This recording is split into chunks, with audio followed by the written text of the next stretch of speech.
สัตถานังขอความนอบน้อมแด่องค์สมเด็จพระสัมมาสัมพุทธเจ้า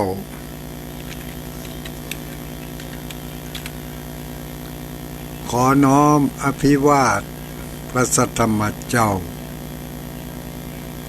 ขอน้อมนมัสการพระอริยสงฆ์เจ้า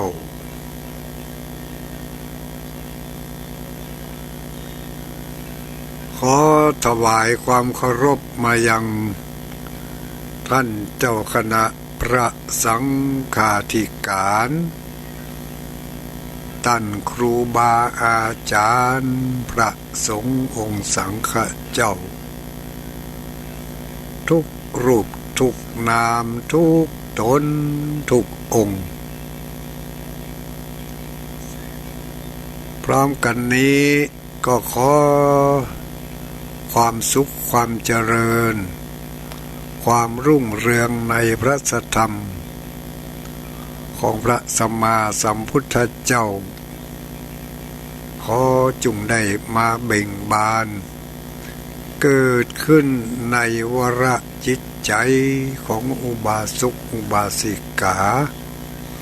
ผู้ใฝ่ในบุญในธรรมทั้งหลายจุผู้จุคน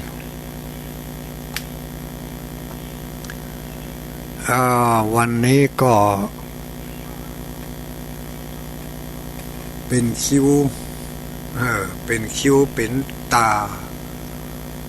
ของตุลุงดอยจะได้มาปุ๊บปะกับบรรดาท่านทั้งหลาย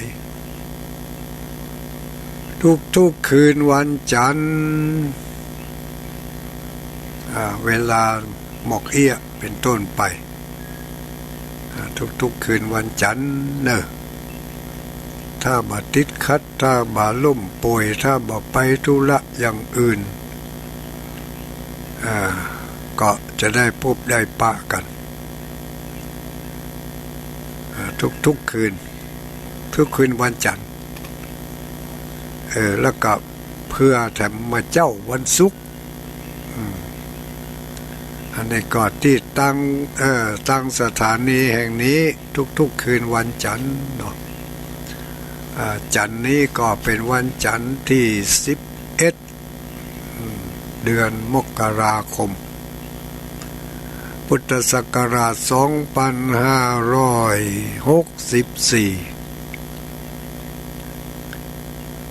วันนี้เป็นวันจันทร์เดือนแฮมแล้วนะวันนี้นะแฮมกี่คำล่ะท่านทั้งหลายแฮม11 คำกันนี่13 คำกันเนาะ13 คำนี่โอ้เป็นวันใจย่ำมงคลอย่างยิ่งรู้นี่วันนั้นนะก็วันนี้มีการทำบุญทุกที่ทุกแห่งแล้วยามเมื่อก็ใกล้จะเสี่ยงเดือน4เนาะ13 ค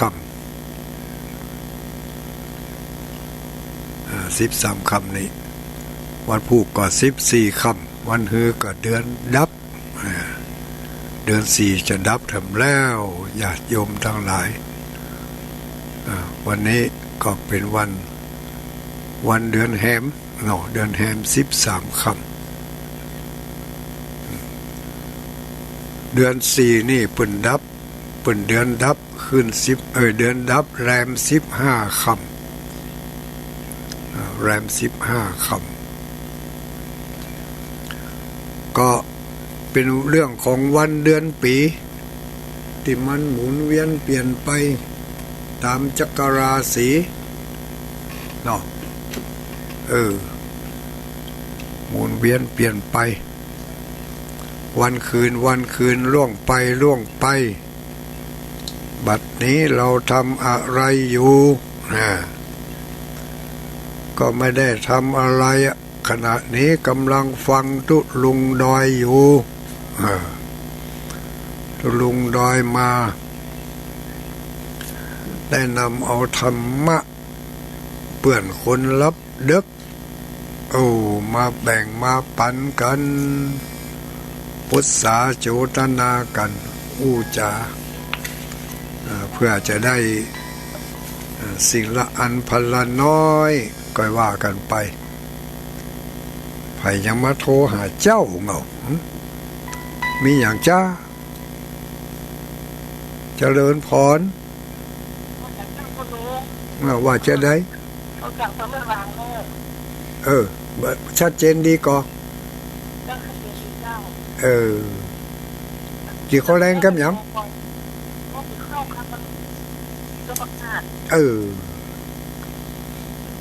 อนุโมทนาเนอมีอย่างพ้องชัดมีอย่างจะแนะนำพ้องขอเสียงอื้อๆนะกะบ่หายเจ้าบ่เดียวนั่นมันเป็นจะนั่นจะเดี๋ยวจะลองพออนุโมทนาเนอมีกับวันจันทร์แต่คงจะเป็นของเราเครื่องของเราเองจะพยายามจะแก้ไขก่อนเนอขอบคุณเนอเจ้ามันเป็นจันนี่มันมันตัวนี้คงบาใจเสียงของ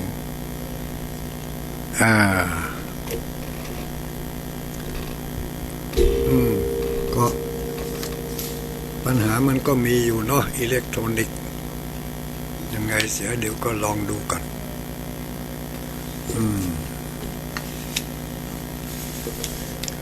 ก็ว่าไม้ตัวนั้นมันครับอันนี้ในลองตัวนี้พอแล้วปิดไม้ตัวนี้เอาตัวนี้ใจมา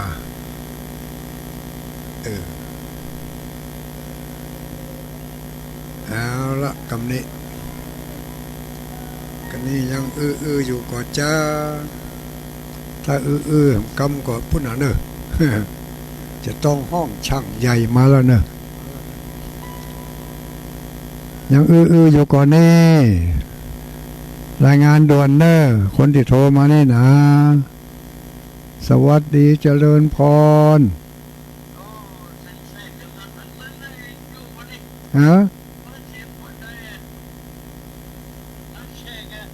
ยังแทรกกะขนาดนั้นหรอเดี๋ยวนี้ได้หรือยังดังอยู่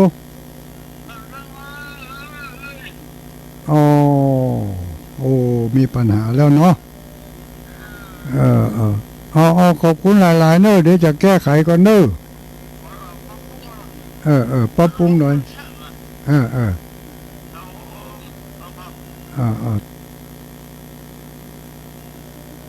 เอาเห็นแล้วญาติโยมทั้งหลายมีปัญหามันดังอึ้งหมด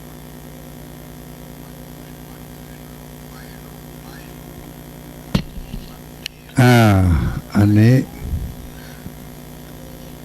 ก็คงจะเกี่ยวกับเครื่องทรงอย่างมูนี่เห็นแล้วเดี๋ยวก่อนเนอะมันมีปัญหาตัวนี้นิดหน่อย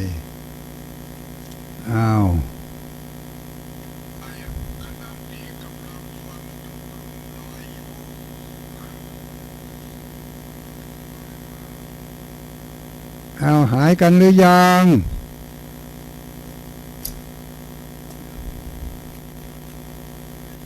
ถอดไป1 อันเนาะถอดไป1 เครื่องแล้ว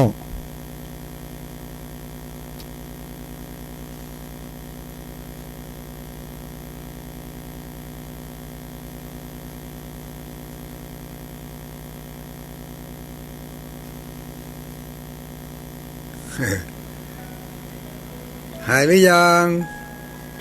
ญาติโยมทั้งหลาย ถ้ามันมันฟังบ่ม่วนนะเดี๋ยวจะเอาเทปเปิดให้แล้ว เนี่ยตุลุงหอยได้ดีแล้วกะตุลุงอะไรตุลุงด้อยแหละแม่นแล้วที่โทรจัดตำบลมาขอเนอะตำบลมาขอบ้านขอตำบลบ้านขออำเภอเมืองปานกะอำเภอเมืองปานบ้านป่าเหียวเนอะบ้านป่าเหียวอำเภอเมืองปานเบอร์ใหม่เนอะกำลังโทรใหม่อยู่อนุโมทนาดังอึงก็ดังอึงอยู่เจ้าดังอยู่แต่เจ้าถ้าจะได้ก็คงจะมาจากก่อความรำคาญให้ญาติโยมนะลุงอูเป็นมันเมินเนอะสาธุดีมีชุบเนอะเจ้าขอบคุณหลายๆเดี๋ยวแจ้งความมาเนอะวันนี้มาได้ความเลยออกไม่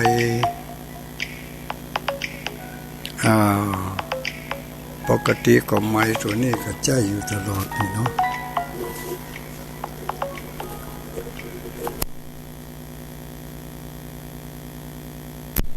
ญาติโยมทั้งหลายตอนนี้เป็นจะได้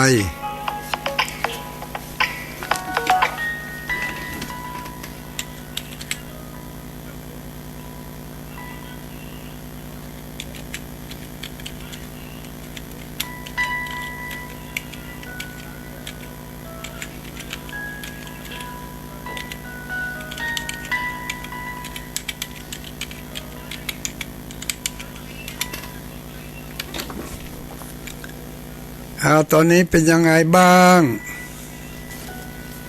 ญาติโยมทั้งหลายเห็นดูเนาะเจริญพรครับหายหรือยังที่ทางบนี่มันเรื่องของมันแต่ว่านี่ได้ยินจากที่บนเฟซได้ยินจากที่รถก็ได้ยินอยู่ได้ยินจากที่นี่เป็นเครื่องของมันนะครับเครื่องแอมบุญเนาะมีปัญหาได้ยินคือชักตะเกียบยังใจได้อยู่เนาะใจได้แต่ปกตินี่มันของเครื่องของมันก็ฮะของมันนะครับเขากำเสียงทานนี่ได้ยินจากชักแค่น่ะถ้าจะได้ก็เดี๋ยวจะประคับประคองไปเนอะครับผมเอาไปเถอะไปเถอะยังใจได้อยู่เนาะใจได้แต่ปกตินี่มันของเครื่องของมันก็ฮะของมันนะครับเขากำเสียงทานนี่ได้ยินจากชักแค่น่ะถ้าจะได้ก็เดี๋ยวจะประคับประคองไปเนอะครับผมเอาไปเถอะไปเถอะอันนี้ไผนี่ป้อมยังอันนี้ปนหนานคายปนหนานคายปนหนานคายอนุโมทนาเนอะครับผมสาธุจะบ่ได้โอนมันแล้วมันโตบัดนี้นั่นเป็นยังปอเก้าเฮาได้มาให้โทรมาได้ก็ได้อนุโมทนาว่ายังไงคุณโยมหายแต่เนาะวันนี้บ้านศิลปพรสิทธิ์เตี้ยทั้งห้องละปูนนะขึ้นก็18.75เนี่ยตุลุงอู้ได้ยินจะดีมีเสียงฮัมก็มันมีอื้อน้อยๆเนี่ยมาเดี๋ยวน่ะแล้วก็เสียงตุลุงชัดเจนจะดีนะเจ้าเสียงชัดเจนอยู่นอเจ้าได้ยินดีเจ้าอนุโมทนาเจ้ากลับมาค่ะแล้วตุลุงโดยสาธุคงจะถูลู่ถูกังกันไปอีกสักเล็กน้อยวันพรุ่งนี้จะไปบัดกี่สายทำไมเนาะว่าได้ยาวนิมนต์จัดต่อเลยเจ้าจัดเลยเนาะชัดเจนขอบคุณหลายอาทิตย์เดียวมาเดือนเดียวห้ามเบลอีห้ามเบลไม่เบลกำเดียวจะล้อมแหลมเห็นแล้ว อาทิตย์ละครั้งอาทิตย์ละครั้งสัปดาห์ละหนคงจะไม่ทำให้สับสนวุ่นวายเนาะแหมสายเดี๋ยวสุดท้ายเนี่ยเดี๋ยวจะได้บรรเลงกันต่อไปละเจริญพรยังไม่สาเจ้ามาจากวัดห้องเหมือนกันเจ้าเอาบ้านห้องลำปูยังไม่สายทองแล้วก็ชัดเจนเจ้าลุงชัดเจนมันก็ยังมีเจ้าสอดเจ้าแสนน้อยๆกันก็ฟังหูอยู่ในเจ้าหมกเอาได้เลยเนาะเจ้าเอาขอบคุณหลายๆนะไม่จะต้องเนอะขอบคุณขอบใจอนุโมทนาเป็นอย่างยิ่งเนอะ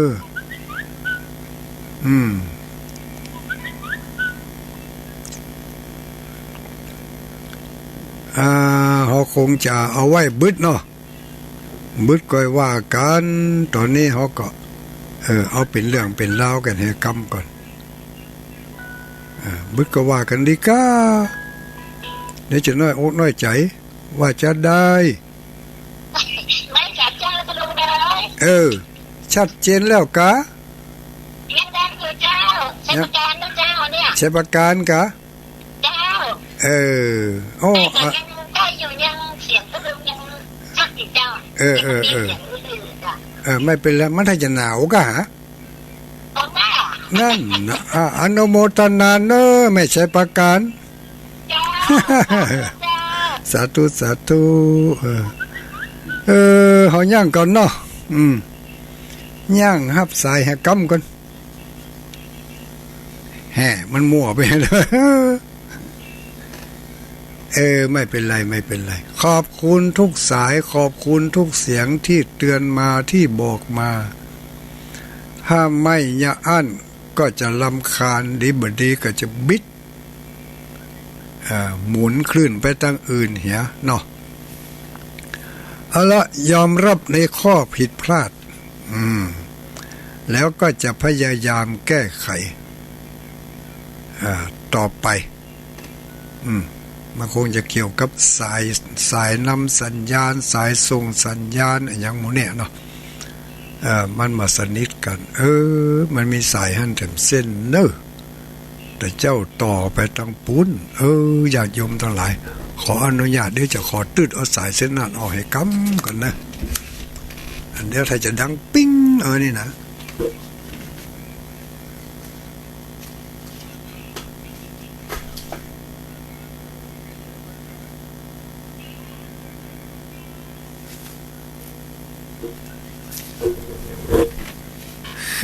กำนี่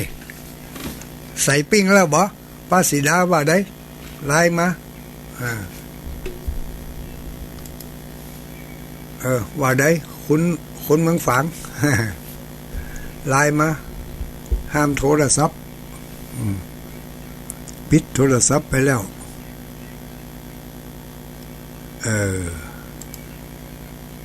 ดีขึ้นมาพองแล้วยังค่อยน้อย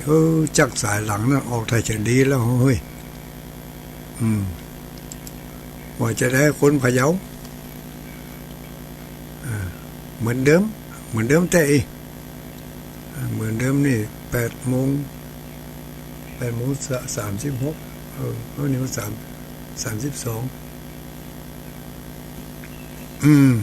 เอาว่ากันมาเหมือนไม่อยู่ใกล้ลำโพงคนพะเยาแม่ปลาส้มนั่นน่ะหู้แล้วปลาได้ดีแล้วครับแม่ปลาส้มเนาะ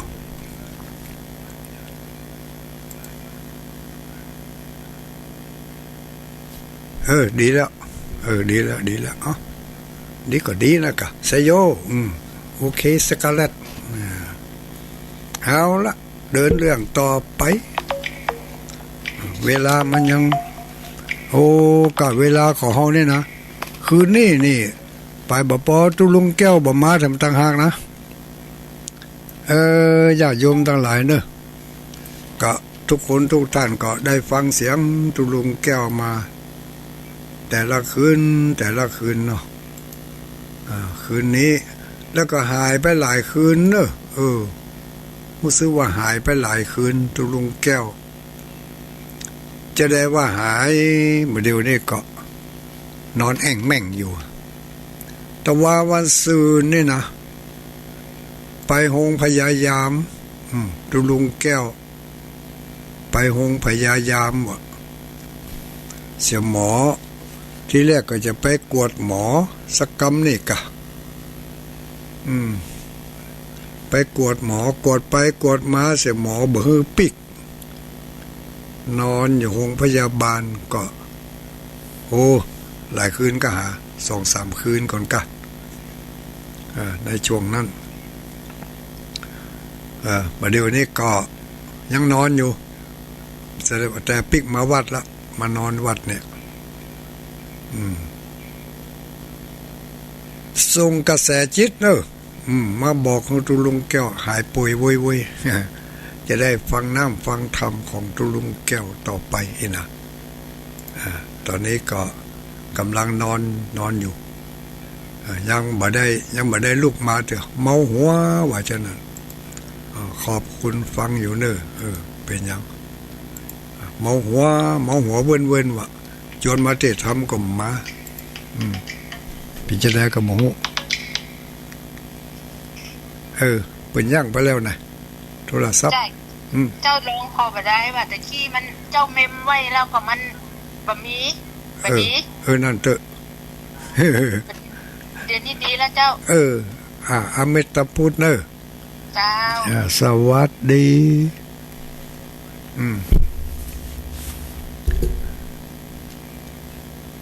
ตุลุงแก้วไม่ค่อยสำคัญช่วงนี้ก็คืนนี้ก็จะบ่ได้มาเตือนเนอะญาติโยมทั้งหลายบอกว่าคืนนี้ก็ขอลาพักห้อนลาพักโควิดไปสักวันก่อนอีวะลาพักโควิดไปสักวันก่อนก็คงจะบ่เหมือนบ่นั้นติดหน้าติดในนี่ก็คงจะได้เข้ามาอ่านน้ำอ่านธรรมให้ญาติโยมทั้งหลายได้ฟังเพราะว่าเท่าชะแลแก่ชรามีโรคประจำตัวบางสิ่งบางอย่างในเมื่อไปอาจจะมีกิจกรรมการหรือว่าอาจจะไปรับประทานฉันอันใดอันหนึ่งขึ้นมาแล้วมันเกิดแสลงเนาะเป็นเรียกว่าแสลงอาหารแสลงโรคก็เลยบัดสบายขึ้นมาเลยทำให้ส่วนอื่นเสียไปหลายจุดหลายตีหลายตัง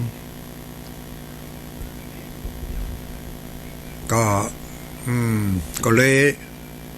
ยุดไปก็เป็นอันว่ายุดก็คือไม่ได้มาเนาะเอาทำเป็นมาเตะดีกะ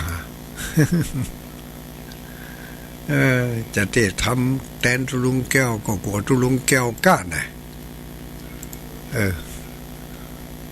รอเจ้าตัวเป็นมาเตะมาได้ก็มาอันน่ะเนาะเนี่ยเดี๋ยวถ้าตุลุงดอยไปเตะแทนตุลุงแก้วก็ยุ่งกันเด้อเดี๋ยวตุลุงแก้วจะมาได้สว่าหากินอ่ะจะมาได้มาเตะไปจะโลฟังตุลุงดอยหมดกะตอนนี้ก็เอาเป็นอันว่าฟังตุลุงดอยตนเดียวไปก่อนจะพยายามประคับประคองเวลาจะใช้เวลาอันมีค่านี่เพื่อแก่ญาติโยมทั้งหลายเพราะว่าตั้งเจ้าของสถานีผู้ใจบุญทั้งหลายเป็นได้ถวายเวลามาแล้วเวลานี่มีค่าที่สุดตั้งพระสงฆ์องค์สังฆเจ้าเขาก็พยายามที่จะบริหารเวลาอันมีค่านี่คือมันคุ้มกับที่เปิ่นได้ยกมือ10 นิ้วกาย9 เกศาถวายเวลาแก่พระสงฆ์องค์สังฆเจ้า ได้เผยแผ่น้ำธรรมคำสอนของพระสัมมาสัมพุทธเจ้ามาให้หมู่เฮาทั้งหลายได้ยิบได้จับได้ยุบเอาไปใจกับการดำเนินชีวิตประจำวันไปเลยๆเนาะคนเฮาก็มีวิถีชีวิตต่างกันต่างคนก็ต่างกันแต่ละคนก็มีจริตนิสัยแตกต่างกันออกไปบางคนก็มีโลภะมีความโลภเป็นพื้นฐานของจิตใจในฝังอยู่ในขันธสันดานบางคนก็มีความโกรธเป็นนิสัยเป็นจริตนิสัยฝังนอนเนื่องอยู่ในขันธสันดานมาตั้งแต่แรกเริ่มเดิมทีบางคนก็มีความหลงเข้าใจผิดคิดบ่ถูกเนาะมีความคิดความหันที่ผิดแปลกแตกต่างไปจากคนทั้งหลายอย่างกรรมคติคำอย่างกับคติสุภาษิตคนไทยเขาว่าหันเสือเป็นพระเจ้าเปิ้นว่าเสือโตว่าพระเจ้านะเปิ้นว่าเปิ้นว่าเสือโตว่าพระเจ้ามันมีอย่างอี้มาก็มีขนาดบางคนนี่อยู่ใกล้วัดใกล้วาอยู่ใกล้สถานปฏิบัติธรรมแต่ว่าบ่เคยเข้าไปยื้อไปใจบ่เคยสนใจใฝ่หาบ่ว่าทุกเจ้าพระสงฆ์หรือว่าครูบาอาจารย์ท่านใดจะมามาหยังประกาศเครื่องออกไปบ่เข้ามาวัดก็ปอว่ามันเป็นหยังเมื่อไม่เข้ามาก็เปิดเสียงมันดังพอยิ่งเปิดเสียงดังต่อได้จะว่าบ่ได้ยินก็บ่ใจได้ยินอยู่แต่ว่าซ้ำไปเกิดความรำคาญไปนะเสียงเตือนเสียงบอกเสียงจาภาษาธรรมนี่ก็เป็นเรื่องแสลงหูแสลงใจเหมือนกับคนธรรมดาได้ยินเสียงที่มันเป็นพิษเป็นภัยนั่นน่ะคนที่มีเขาเรียกว่ามีโมหะจริตมีโมหะคือความลุ่มหลงเข้าใจผิดคิดบ่ถูกมาตั้งแต่เดิมแต่แรกเข้ามาฝังอยู่ในจิตในใจตั้งแต่แรกเรื่องเดิมทีจนถ้ามาถึงปัจจุบันนี้ก็เลยได้ยินเสียงน้ำเสียงธรรมเป็นเสียงแห่งความโหดร้ายทารุณทางด้านจิตใจของเขาไปอันนี้ก็จริตนิสัยของภัยของมันมีพื้นฐานมาต่างๆกันรวมความใหญ่ๆก็มี3ประการเนี่ยเนาะมีโมหะจริตมีโลภะจริตโลภะจริตมีความโลภความใคร่ได้มีความโลภความใคร่ได้มักใหญ่ไฟสูงพวกประเภทที่ต้องการทั้งหลายแลนี่แหละที่เรียกว่ามีโลภะเป็นพื้นฐานเมื่อโลภะมันเข้ามาหรือว่าความโลภมันฝังอยู่ในจิตในใจมันก็ขยายเส้นทางของมันออกไปคือความใคร่ได้ใคร่มั่งใคร่มีใคร่เป็นดีมีกินแต่ว่าต้องเข้าใจหน่อยนะว่าใคร่เป็นดีมีกินในที่นี้ของคนโลภนั่นกับของคนขยันนั่นมันต่างกันอยู่น้อยนะคนขยันเพิ่นก็ใครได้ใครมีเหมือนกันแต่เพิ่นได้เท่าใดเพิ่นพอใจเท่าอันกำลังเพิ่นมีหมอกเพิ่นยินดีต่อที่ได้มา แล้วก็พอใจเฉพาะที่ตัวเองได้มาบ่ไปยินดีในของคนอื่นบ่ไปใครได้ของคนอื่นบ่ทำงานเกินกำลังของตัวเองบ่ใจแรงงานของตัวเก่าเกินกำลังไปนะถ้าหาว่าความโลภความขยันนี่ใจให้งานตามกำลังตามความสามารถมีหมกใดก็สามารถใจได้หมกใดหู้วันหู้เวลาหู้พักหู้ผ่อนหู้ย่อนหู้ตึงเนี่ยนี่คนขยันกำลังมี10ก็ใจให้สัก8สัก9ยุดไว้ให้น้อยเนี่ยแต่คนโลภนี่ความโลภนี่กำลังมี10เอาไปใจให้13 14 15เวลาพักบ่พักเวลาผ่อนบ่ผ่อนได้มาแล้วกับตะนีทีเหนียวบ่แจกบ่แบ่งบ่ปันให้แก่ผู้ใดกลัวมันจะเสียหายหันแก่ตัวเอารัดเอาเปรียบคนอื่นอยู่ตลอดเวลาขอให้ได้เป็นดีมันจะไปเบียดเบียนไผก็จ้างเด้อนี่นะอันเนี้ยคือลักษณะของความโลภความขี้โลภมันเป็นอย่างนี้ความขี้โลภกับความขยันมันใกล้เคียงกันเนาะมันใกล้เคียงกันถ้าบ่เข้าใจเนี่ยก็จะว่าขนาดนั้นก็มันขี้โลภนะก็เนี่ยคนขี้โลภกับคนขยันนี่เวลาไปทำการทำงานนี่คนขยันนี่ทำงานตามเวลาตรงเวลานะเปิดทำงาน8 โมงมันก็ไปทำงานถึงมันได้8 โมงถึง5 โมงเลิกเปิดก็เลิก5 โมงถ้าขยันทำน้อยก็เผื่อไปเล็กๆน้อยๆบ่เผื่อนักแต่คนขี้โลภนี่โอ้เหมือนอย่างอันเลยคนขี้โลภนี่ขยันเหมือนกันแต่ขยันตรงกันข้ามเปิ่นทำงาน8 โมงปุ่นกว่าจะไปทำงาน9 โมง9 โมงไปเบียดเวลาเปิ่นไปแล้วเปิ่นเลิก5 โมงเอาละ3 โมงนี่ดินขอดขิดแล้วหรออ้างหันอ้างนี่เนี่ยคนขี้โลภความโลภหันแก่ตัวมันเข้าข่ายความหันแก่ตัวเอาแต่ได้บ่ยอมเสียนี่ของลักษณะของคนที่มั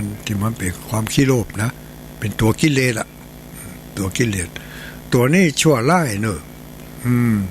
ถ้ามันฝังอยู่ในจิตใจสันดานของไผก็พยายามจะไปให้มันอยู่ได้นักจะไปให้มันอยู่ได้เมินจะไปให้มันแผ่มันงอกออกไปคือมันจะคอยสกัดกั้นความดีต่างๆของเฮาเนี่ยนะเบื่อเข้ามามันจะไปหูดไปปาเอาพรรคพวกของมันเข้ามาติ๊กๆพรรคพวกของความโลภก็อย่างที่ว่าคือความตระหนี่ความขี้จิความหันแก่ตัวหันแก่ได้ความชอบเอาเปรียบผู้อื่นที่ได้แล้วเอาที่เสียแล้วบ่ยอมอย่างเนี้ยอันนี้มันเป็นพรรคพวกบริวารของหมู่ความโลภฮู้จักบ่ฮู้จักเอื้อเฟื้อเผื่อแผ่คนประเภทนี้นะบ่มีความเอื้อเฟื้อเผื่อแผ่บ่มีการแบ่งปันจะมาแบ่งกันกินแบ่งกันใจนี่บ่มีบ่ยอมเสียสละจะเอาอย่างเดียวบ่ยอมที่จะคิดเสียสละเพื่อประโยชน์ของคนอื่นเพื่อประโยชน์ของอย่างอื่นขาดความเมตตาคนประเภทนี้นี่บ่ฮักไผ ฮักกับตัวเก่าวะนะฮักก็ฮักในทางที่ผิดด้วยนะมันเนี่ยในตระกูลของความโลภความโลภมันมีอยู่ในพื้นฐานอยู่ในผันอยู่ในขันธสันดานของหมู่เฮาทั้งหลายทุกคนอะมีเหมือนกันหมดอะไม่ใช่บ่มีมันมีหมด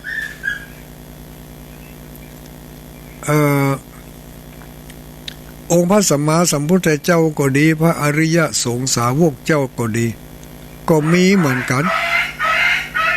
ก็มีแบบนั้นเหมือนกันมีความโลภมีความโลภเป็นพื้นฐานเหมือนกันแต่ว่าเปิ้นก้อยเอาออกแต่น้อยใจเวลาเมินกว่าจะเอาออกได้องค์พระสัมมาสัมพุทธเจ้าของเฮานี่ใจเวลาถึง4อสูรไขแสนมหากัปปอดโถญาติโยมทั้งหลายกว่าจะมาถึงจาดสุดท้ายของพระพุทธองค์คืนวันนั้นวันเพ็ญเดือนเพ็ญเดือน8เหนือเปิ้นไปนั่งที่ปื้นก็ไม่สรีมหาโพธิ์แล้วก็เปิ้นก็พอเลยเปิ้นปิกย้อนพอเข้าไปทางในกะเปิ้นมาได้พอเปิ้นมาได้ส่องดูดวงดูดาวอย่างหรอก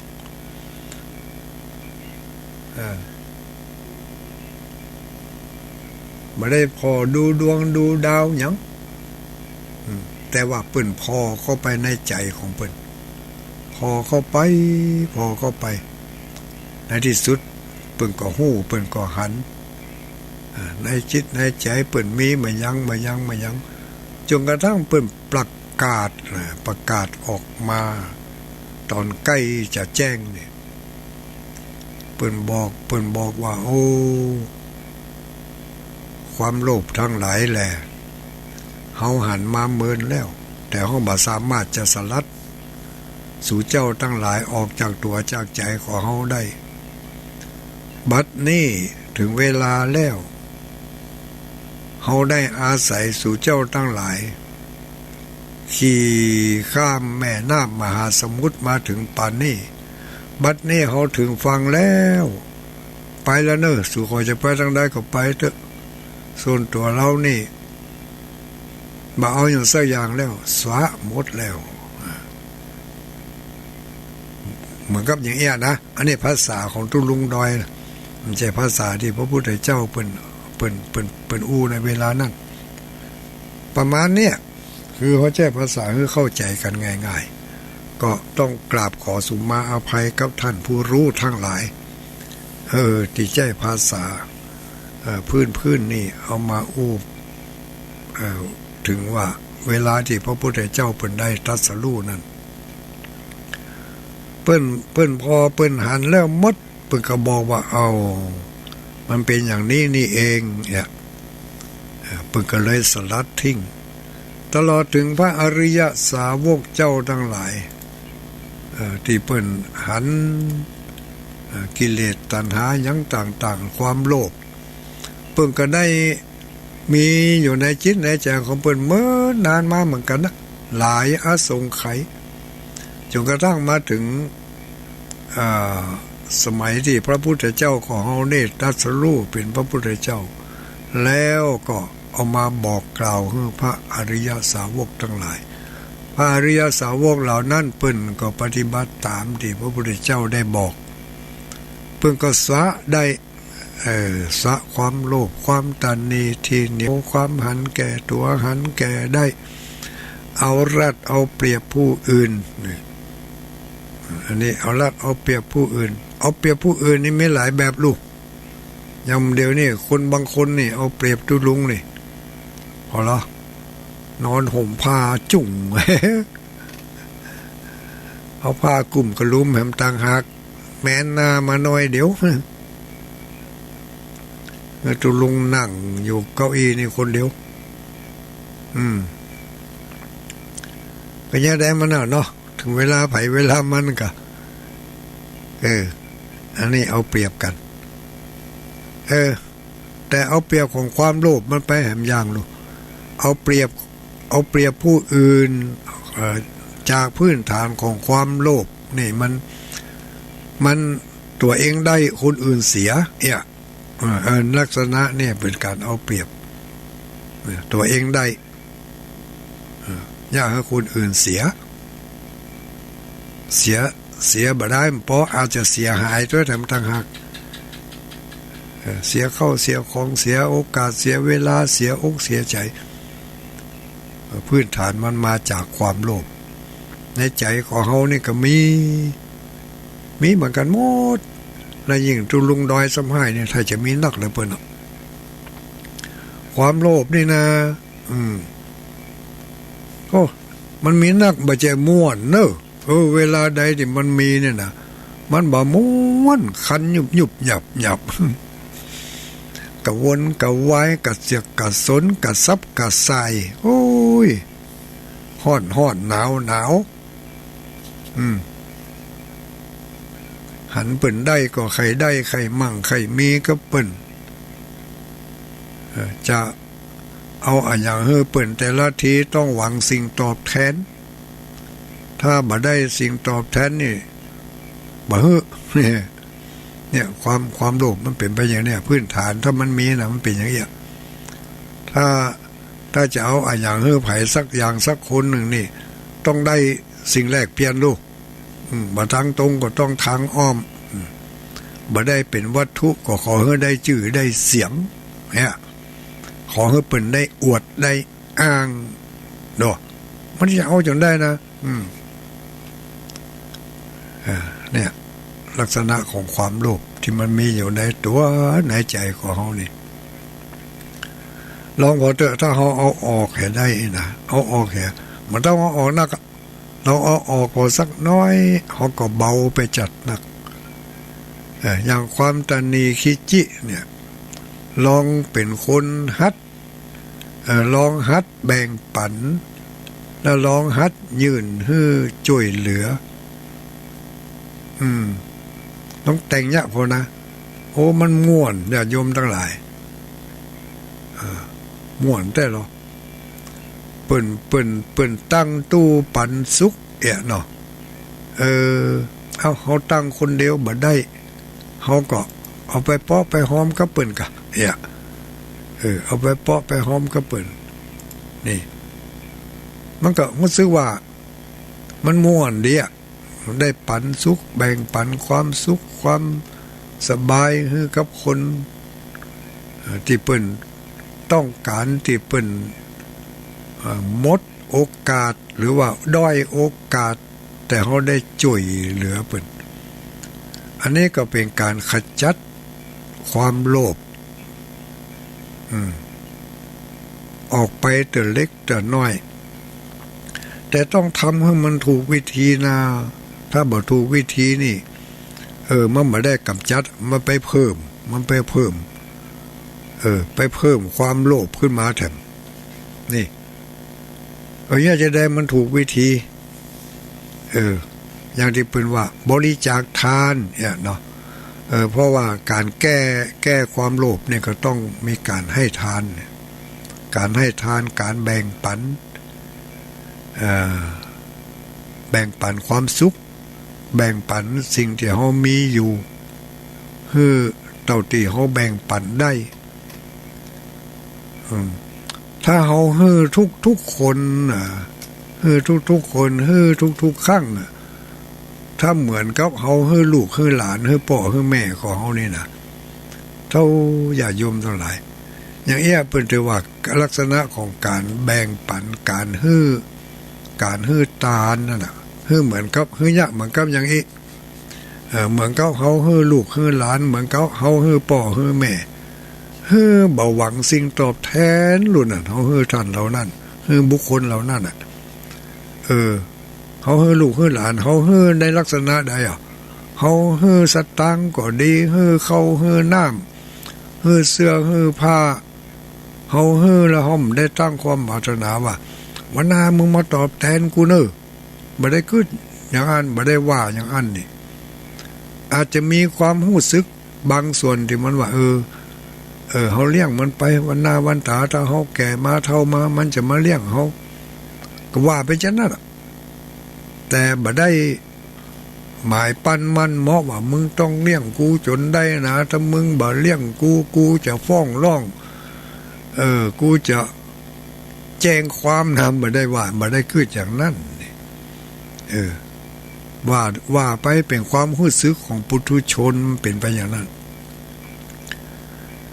เนี่ยการฮื้อตาลฮื้อให้ทำแบบนี้เราทำแบบไหนทำแบบเหมือนกับเราให้ลูกของเราให้พ่อให้แม่ของเราเหมือนกับเราเอาให้ครูบาอาจารย์ที่เขาเคารพนับถือเนาะครูบาอาจารย์เขาเคารพนับถือเวลาเขาไปทำบุญทำทานที่เปิ้นมีบุญนักนะพลังของบุญนี่จะดูดเอาวัสดุอุปกรณ์สิ่งของดูดเอาทรัพย์จากกระเป๋าของเขานี่ดูดออกนักด้วยนะเขาลองไปสังเกตพอดอถ้าเขาไปทำบุญทำทานกับสถานที่มันเอาอลังการนี่นะเวลาก็จะหอมอย่างนี้ก็ไข่หอมนักๆปุ่นแหละหอมน้อยๆก็บ่ไข่หอมนี่เวลากินแขกแต่งงานบ้านเหนือบ้านใต้ที่เพิ่นมีฐานะมีเป็นผู้มีเกียรติเวลาไปให้ไปหอมก็ไข่หอมนักนะอันนั้นน่ะคือพลังของความดีของเพิ่นพลังของบุญเพิ่นพลังของอำนาจอะไรบางอย่างของเพิ่นมีนักกว่าเฮาเพิ่นถึงได้ดูดทรัพย์จากเฮาไปได้นักไงดูดความต้องการของเฮาเฮามีความต้องการไข่หอมนักไข่จ่วยนักอย่างแต่ตรงกันข้ามเนอะตรงกันข้ามถ้าเฮาไปในสถานที่ใดที่หนึ่งที่มันด้อยนะต่ำต้อยด้อยวาสนาเนาะไปในงานของคนที่เปิ้นมีฐานะบ่พอใครจะอย่างสักเท่าใดนะเนาะเวลาไปช่วยเหลือเฟื้อฟายเวลาไปให้ไปหอมบรรศพก็ดีแต่งงานก็ดีขึ้นหันใหม่ก็ดีนะเปิ้นในฐานะอย่างอันแทนที่จะหอมนักเนาะจะได้ช่วยเงินการหอมของเขาจะได้ช่วยเปิ้นได้นักซ้ำกับบางอย่างอันนี่เปิ้นยิ่งได้ยิ่งทุกข์ยิ่งจนยิ่งหอมน้อยบาหันความสำคัญเลยแม้แต่น้อยอันนี้เป็นเพราะอย่างเพราะคนเจ้าของงานนั่นน่ะมีพลังน้อยบ่เพียงพอที่จะดูดทรัพย์จากเฮาไปได้นักเพราะฉะนั้นพลังทรัพย์พลังงานของเฮามีนักกว่าพลังงานของเขาดูดไปได้บ่นักตรงกันข้ามกับคนที่เปิ้นมีบุญนักมีพลังงานนักจะให้จะหอมก็ไข่หอมนักอันนี้ลองคิดพอนะเพราะฉะนั้นการกำจัดหรือว่าการพยายามที่จะลดละความโลภโมโทสันเนี่ยอันนี้เป็นภาษาเจ้าบ้านเนอะที่จริงมันมี3กรรมก่อนนะโลภโมโทสันโลภอย่างหนึ่งโมอย่างหนึ่งโทสันอย่างหนึ่งโลภก็อย่างที่กำลังว่ามันเดียวเนี่ยความโลภต้นตระกูลมันก็คือความโลภมันแผ่ขยายลูกหลานของมันออกไปที่หันได้ชัดแผ่ลูกแผ่หลานแผ่ลูกเขยลูกไปลูกเมียลูกเขยลูกไปออกไปแผ่ไปเป็นหลานเป็นเหลนแตกสาขาออกไปหลายแบบเนอะ อย่างที่ว่าแต่เจ้าพอเกิดความโลภปึ๊กกบปุ๊บมันก็เกิดเป็นลูกขึ้นมาก็มีลูกไปลูกไปลูกเขยลูกไปลูกเขยของมันก็คือความอยากได้ไข่มีไข่ได้ของเปิ่นไข่เอาของเปิ่นหันเปิ่นได้ดีแล้วทนอยู่บ่ได้กระซับกระส่ายเรานี่เป็นลูกหลานมันนั่นน่ะลูกหลานของความโลภนะเปิ่นจวนไปหายไปหอมจวนไปทำบำเพ็ญประโยชน์สาธารณะบาหันความดีในส่วนนั้นเนี่ยจะได้ที่ตัวเองจะได้นี่เอาเปิ่นจวนไปออกบ่าออกแห้งช่วยเหลือบ้านเหนือบ้านใต้ช่วยเหลือนั่นช่วยเหลือนี่บ่มีเวลานะอันนั่นก็ดีเนี่ยอันนี้ก็ดีทำแต่ถ้าพอเปิ่นบอกว่าวันนี้เปิ่นจะมีการแจกอันนั่นแบ่งปันอันนี้เนอะฮือไปเอาไปก่อนเปิ่นทำซ้ำเนี่ยเปิ่นบอกว่าฮือไปรอพักข้าวตอนก่อนว่า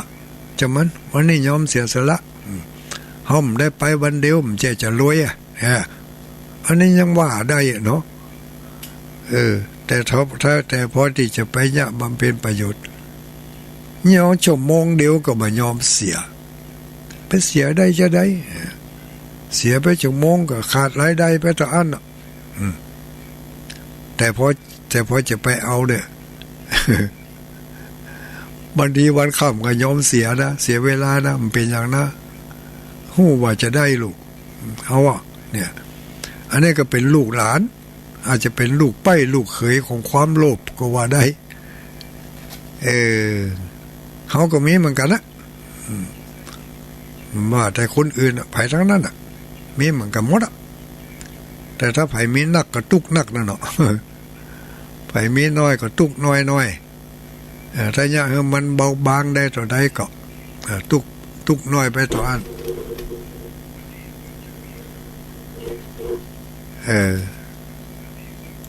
อันนี้ก็ฝากฟังกันเอาไว้เนาะลองพอแล้วลองเอาแต่งไปฮัดไปเนี่ยพอแล้วบางทีก็อาจจะเกิดความสุขความสบายได้ลูกการแก้การแก้ความตุกอันเกิดจากความโลภเกิดจากความโลภบางทีเขาบอกว่าต้นตระกูลมันมาแท้ๆก็คือความโลภความโลภความไข่ได้ไข่มั่งไข่มีแล้วเวลาไปเนี่ยอย่างก็อย่างว่านะต้องหวังสิ่งตอบแทนนะ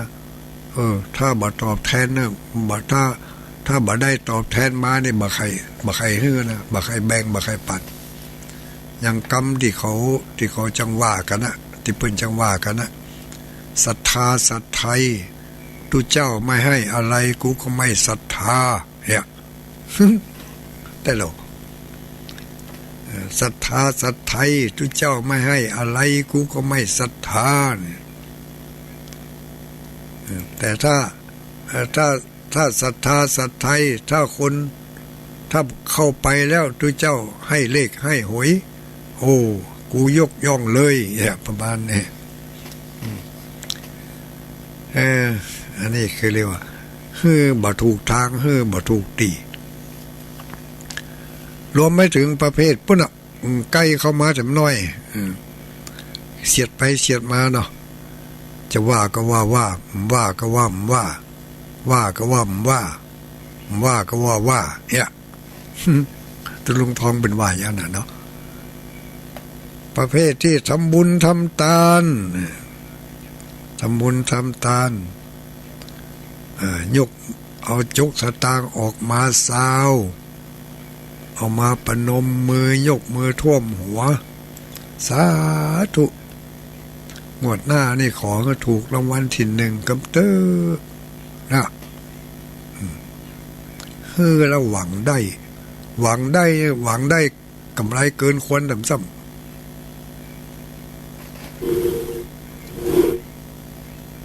กำไรเกินควรถวายทานซาวขอให้ถูกรางวัลที่1 60 ล้านอันนี้มันเป็นเรียกว่าให้ด้วยความโลภ บริจาคฮื้อด้วยความโลภมีความโลภอยู่ตั้งมีความโลภจักนองอยู่ตั้งหลังถ้าฮื้อแบบนี้นี่มันต่างกันกับที่เฮาฮื้อเหมือนกับเฮาฮื้อลูกฮื้อหลานเฮาอะเนาะเหมือนกับที่เฮาฮื้อลูกฮื้อพ่อฮื้อแม่ฮื้อครูบาอาจารย์ที่เฮาเคารพนับถือครูบาอาจารย์ที่เฮาเคารพนับถือนั่นสมมติว่าเฮาไปแอวเนี่ยถ้าเพิ่นมาว่าอีน้อยบ่น้อยวางนี่โควิดมันมานักอย่างสุขอมาก็เอาเม็ดมาเฮือตุลุงของเนอะนี่เอาผ้าหน้ากากอนามัยมาฮือพ่องเนาะเฮายินดีฮือลูนั่นมันบ่เกินกำลังของเฮาดีอกดีใจที่จะได้เอาผ้าอนามัยฮือเปิ้นผ้าอนามัยว่าเอาหน้ากากอนามัยฮือเปิ้นฮือในสิ่งที่เปิ้นต้องการแล้วก็บ่เกินกำลังที่เฮาจะฮือได้ต้องรีบกุลีกูจอซ้อหาลูกบอกทีแรกก็หาว่าเดี๋ยวถ้ารับปอนแล้วหนูจะไปปูนเข้าใจฟังเดี๋ยวขอตุลุงเข้าใจปั่นปอนให้กับปั่นปอนเสร็จเรียบร้อยแล้วตุลุงบอกว่ากูใครได้หน้ากากอนามัยบึดกูจะไปงานเปิ่นหำสักกรรมนึงก็จะได้ไปงานเปิ่นโตดีอกดีใจไปเสาะผ้าหน้ากากอนามัยมาถวายตุลุงก่อนที่จะไปงานของตัวเองที่ว่าฟังนั่นไปสักกรรมไปว่าบ่ฟังสักกรรมขจายเอามากลัวบ่ได้กลัวตุลุงไปเอาที่อื่นก่อนเนี่ยอันนี้คือเอาด้วยความด้วยลักษณะของการให้ทานเป็นการขจัดความโลภบ่ได้หวังสิ่งตอบแทนอย่างอื่นรู้นั่นบ่ได้ตั้งเป้าไว้ว่าเอาตุลุงเอาครูบาอาจารย์เฮาข้างนี้ขอเฮาถูกหวยรางวัลที่1นี่บ่ได้หวังอย่างนั้นนี่บ่ได้หวังแล้วก็เผลอๆยังบ่หวังซ้ำนะว่า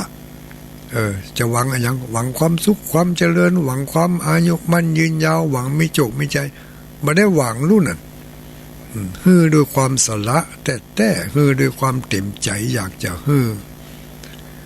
ลักษณะอย่างด้านทั้งหลายการตานทุกอย่างขอมีความเข้าใจอย่างนี้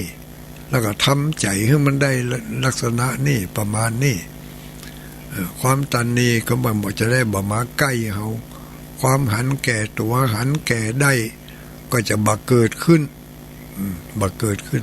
เพราะเฮาบ่ได้ไปตั้งเป้าไว้ที่ผิดทางพอตั้งเป้าผิดทางปุ๊บนี่มันจะได้สิ่งที่ผิดทางเข้ามา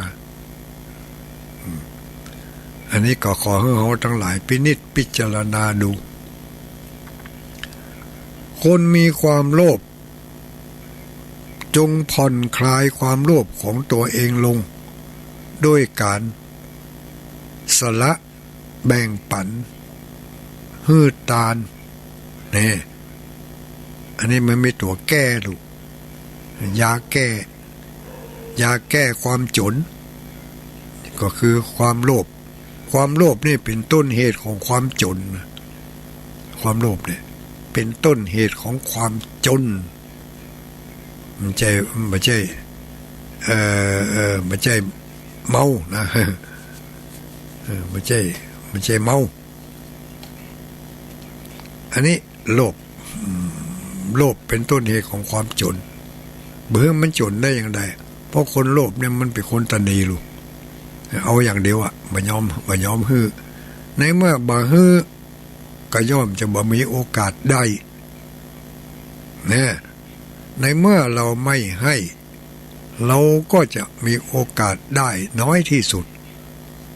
อย่างที่เคยเปรียบเทียบไว้ว่าเรากำลังกำอย่างอยู่ถ้าเฮาบ่แบมือออกไปสิ่งที่เฮากำไว้นั่นมันก็บ่หลุดจากมือแล้วก็จะมีสิ่งใหม่เข้ามาในมือได้อย่างใดมันเข้ามาบ่ได้ เพราะอันเก่ามันขำไว้หั่นมันเกิดเกิงไว้ความตันนีขี้จิความหันแก่ตัวหันแก่ได้มันเกิดเกิงทรัพย์สมบัติเข้าของเงินทองเครื่องใจไม่สอยหยังต่างๆเมื่อสิ่งเหล่านี้เข้ามาในตัวในใจของเขาเลยพบนี่ชาตินี่อาจบัดตันได้หู้ได้หันว่าผลมันเป็นอย่างไรแต่พบหน้าพบต่อไปนั่นแน่นอนอย่างกับเขาถึงมือถึงวันเนี่ยในอดีตชาติเขาอาจจะเคยได้ยินได้ฟังเคยได้เข้าอกเข้าใจมาอย่างดีว่าต้องทำบุญทำทานนะถึงจะมีทรัพย์สมบัติเข้าของเงินทองของใจ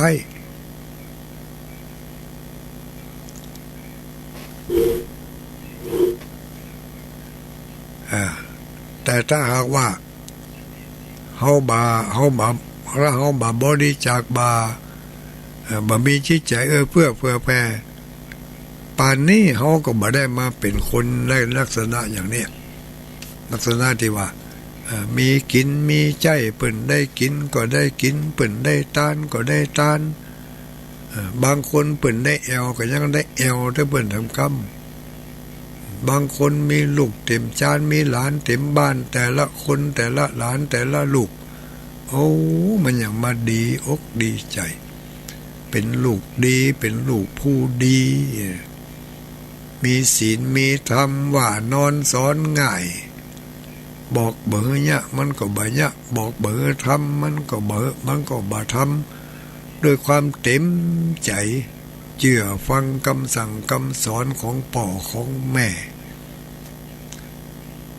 ยันจบไปแล้วได้การได้งาน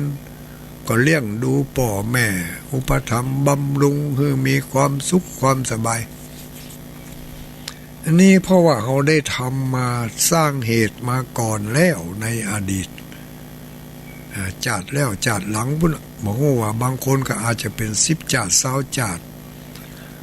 บางคนอาจจะทำมาสมัยเมื่อพระเจ้ากาคุสันทะพุ่นนี่นะแต่กำลังมาได้รับผลปัจจุบันนี้อย่างอีกก็มีมันช่วงเวลาของการเฮือผลมันยังบัดตันเฮือเตื้อเขาบ่ลืมหมดเขาเนี่ยบ่ได้ทำบ่ได้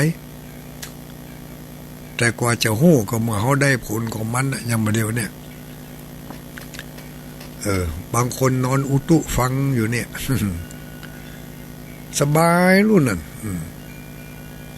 หนาวก็บ่หนาวร้อนก็บ่ร้อนอุ่นดีจิตใจก็ม่วนสบายโปร่งโล่งดี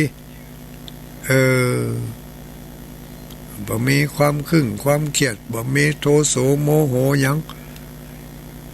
บุญรุ่นนั่นแหละบุญแต่บุญเกิดจากการ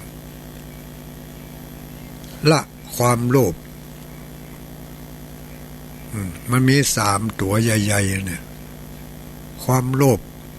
เป็นต้นเหตุมันจะยะเขาเป็นคนตันนีทีเหนียวความโลภนี่คนขี้โลภนี่มันจะกายขี้จิตัวเองน่ะปลายบ่พอขี้จิเพื่อคนอื่นทำต่างหากเอาลองสังเกตว่าคนขี้โลภนี่เวลาไปทำบุญทำทานที่ไหนสมมติว่าฮู้จักมักคุ้นเคยกับเจ้าภาพอีน่ะเนาะท่านเจ้าภาพเปิ้นใส่ยอดใส่ปัจจัยทุเจ้าเปิ้นใส่ทุเจ้าร้อยใส่ตนร้อยหรือใส่ตน500ในใจกึดวับโหอย่างใส่นักโหอย่างใส่นักเนี่ยเสียดายถ้าเป็นเฮาใส่50 บาทเปาะเนี่ยถ้าเปิ้นถามใส่ตรงใดดีหาโอ้ใส่อย่างนักน้ำเหลือเนี่ยยังก็มันจะได้เนี่ยเย่ำเศร้าพอกะ อุไปเอามาแปลงกินก่อนนี่ตามใจได้ไผจะเข้าใจอย่างไรก็ตามใจได้เปรียบเทียบเพื่อฟังมาได้ ไผจะว่าแปลงกินก็จ้างเด้อมันไปถามตุลุงยองคนเด้อ ว่าตุลุงด้อยแปลงกินได้ก็อันนี้เอาความจริงมาโอ้โหฟังเป็นข้อเปรียบเทียบถ้าแบบ